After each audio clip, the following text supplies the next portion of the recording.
রিজিকের রেসপন্সিবিলিটি আল্লাহ, রিজিক নিয়ে চিন্তা আল্লাহর। তো আল্লাহর চিন্তা আমি করলে হবে? বলেন, যেটার দায়িত্ব আল্লাহ, যে রেসপন্সিবিলিটি আল্লাহর, ওই রেসপন্সিবিলিটি আমি নিলে হবে? হবে না। তাহলে আল্লাহ তাআলা নিজেকে আর রাজ্জাক বলে কোরআনে আমাদের সামনে উপস্থাপন করেছেন।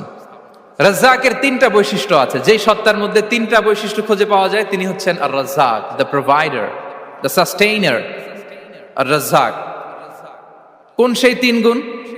এক নম্বর গুণ হচ্ছে নো ডেফিসিয়েন্সি, তার কোনো অভাব থাকবে না। হু continuously provide sustenance to his creatures, যে লাগাতার নিয়মিত প্রতিনিয়ত তার সৃষ্টিকে রিজিক দেন এবং গোটা বিশ্বকে রিজিক সরবরাহ করতে যে তার ধনভাণ্ডারের 1 ইঞ্চিও কমে না। সুবহানাল্লাহ বিহামদি।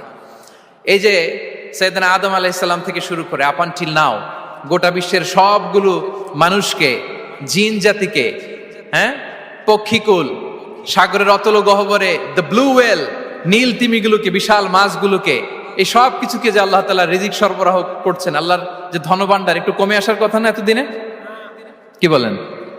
এত হাজার হাজার বছর রিজিক দেওয়ার পরও তার ধনভাণ্ডার কমে নাই? না। আল্লাহ বলে তোমাদের যার যা লাগবে, যার যা চাহিদা, যার যেটা দরকার সবও যদি দিয়ে দেয়, আমি আল্লাহর ধনভাণ্ডারের 1 ইঞ্চিও কমবে না। আর Razzak যুল কুওয়াতিল মাতিন, the provider, the sustainer. তাহলে রাজ্জাক হতে হলে ওই সত্তার তিনটা গুণ লাগে। এক হচ্ছে নো ডেফিসিয়েন্সি, তার কোনো ঘাটতি থাকতে পারবে না। 2 নম্বর কোয়ালিটি হচ্ছে নেভার ফরগেটফুল, তিনি ভুলতে পারবেন না। Who never forget the needs of his creation, তার সৃষ্টির কোথায় কার কখন কোনটা লাগে এটা ভুলে গেলে চলবে না।